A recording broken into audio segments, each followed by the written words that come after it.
Top Taiwan, I'm Ethan Liu with news from here in Taiwan and around the world. Apple is being urged to scrap its new AI tool after it pushed out fake news to users. But artificial intelligence has become a hot feature in the lucrative smartphone market. Will the iPhone be able to stay competitive? Joyce Zhen finds out. The popular Apple iPhone is now in hot water. Its recently launched AI assistant pushing false information to users, like this untrue BBC headline, a botched attempt by Apple's AI to summarize news articles. It falsely said the suspect in a high-profile murder case had shot himself.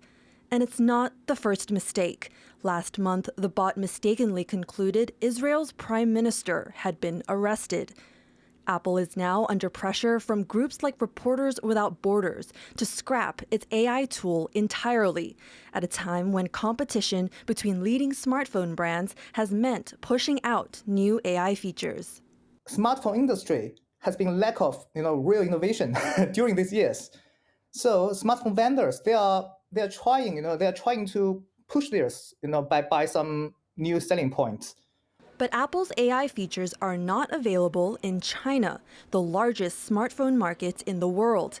Beijing has banned the company's AI bot, which is built on OpenAI's ChatGPT, so the brand has had to release a model without it.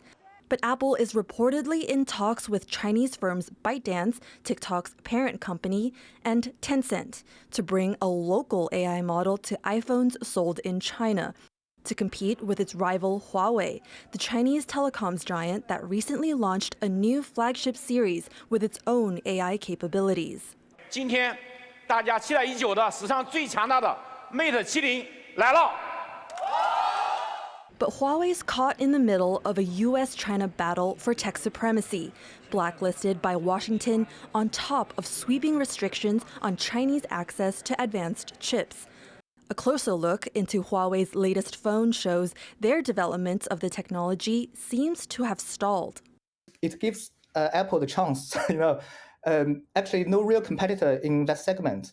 And localization could actually decide AI's performance in different markets very significantly. Though Apple briefly fell out of China's top 5 smartphone brands earlier this year, its sales have recovered with the latest iPhone 16. Integrating Chinese AI into the iPhone raises several questions for Apple.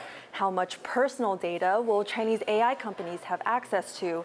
And how will this affect iPhone users outside of China? But with its current bot generating false headlines, there are more immediate questions for Apple to answer, like can its AI even be trusted? Kama Xu and Joyce Zhen for TaiwanPlus. Taiwan is launching initiatives to boost tourist spending as foreign visitor expenditures remain below pre-pandemic levels. The Tourism Administration reported nearly 6.5 million international visitors in 2023.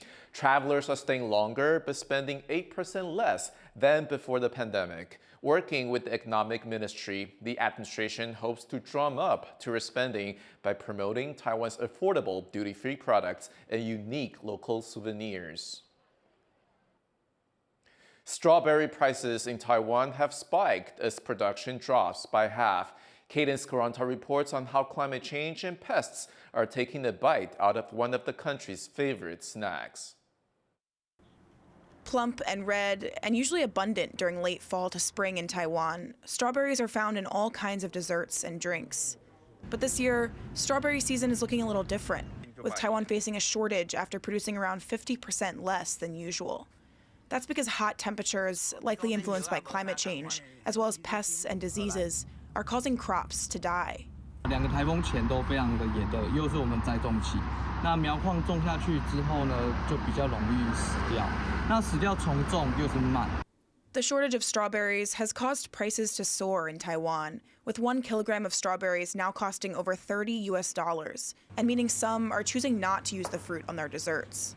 目前草莓很贵，所以我们就会用其他的水果来代替。 But some farmers in Taiwan's central Miaoli County, which produces most of the country's strawberries, are trying something new, a different kind of planting method where strawberries are planted in elevated containers rather than in the ground. This protects strawberry crops from hot temperatures, and farmers say it's been working, increasing their profit. 预估提升1.6倍。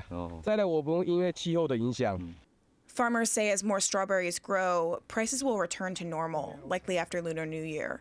But for now, Taiwan's strawberry shortage continues. James Lin and Cadence Quaranta for TaiwanPlus. In December 1999, China reclaimed Macao after nearly 500 years of Portuguese rule. Now China is working to integrate Macao and neighboring Hong Kong into the mainland through its Greater Bay Area Development Plan. As the island marks the 25th anniversary of Chinese rule, residents contemplate what the Greater Bay Area could mean for their Macao identity.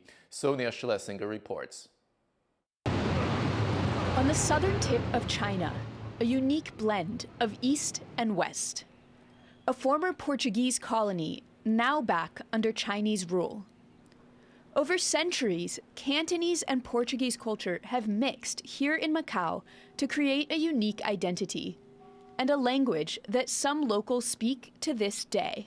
When I want to, I meet a new person, I say, "Como tá vai? Como está bom? Que nova? Como tá bom? Você tá bom?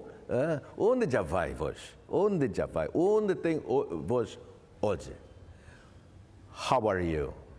But Beijing is working hard to make its own mark on Macau, which has been considered a special administrative region of China since the Portuguese handover in 1999. To mark its 25th anniversary, Chinese President Xi Jinping is in town, where he will also swear in Macau's new leader under a bannered one country, two systems style of governance.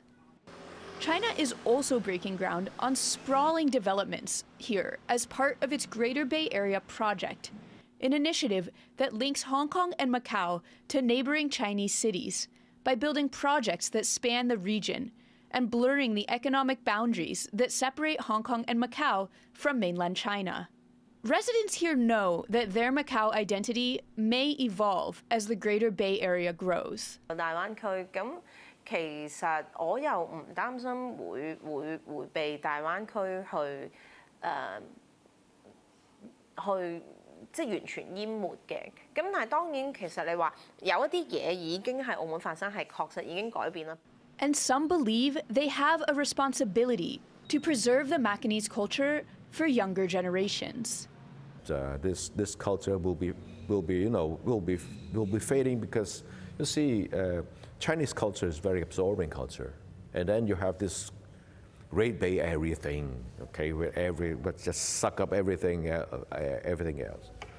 But if the next generation has, a glimpse of awareness that we can be unique, we might have a chance to survive this. But for those same youth, these changes could be an opportunity to define themselves on their own terms. Since I'm related to the three places, but I'm not that fully attached to any one of it, I do feel like stuck in the middle sometimes, but it just sway around like more or less. I feel like this is why I want to identify myself as Greater Bay Area person instead of like stuck into one place. Maybe that's because of my background of growing up. For now, one thing is certain. With just over 700,000 people, Macau is dwarfed by the Chinese megacities making up its so-called Greater Bay Area. And as that development continues, there will be no avoiding the mainland's effects on Macau's economy and its culture. Devin Tsai and Sonia Schlesinger for TaiwanPlus. Thank you for watching What's Up Taiwan. You can visit the TaiwanPlus website and follow our social media for more stories from Taiwan and around the world. Finally, today, check out this giant monster statue made from plastic waste on display on the beach in Bangladesh. I'm Ethan Liu. Take care and I'll see you next time.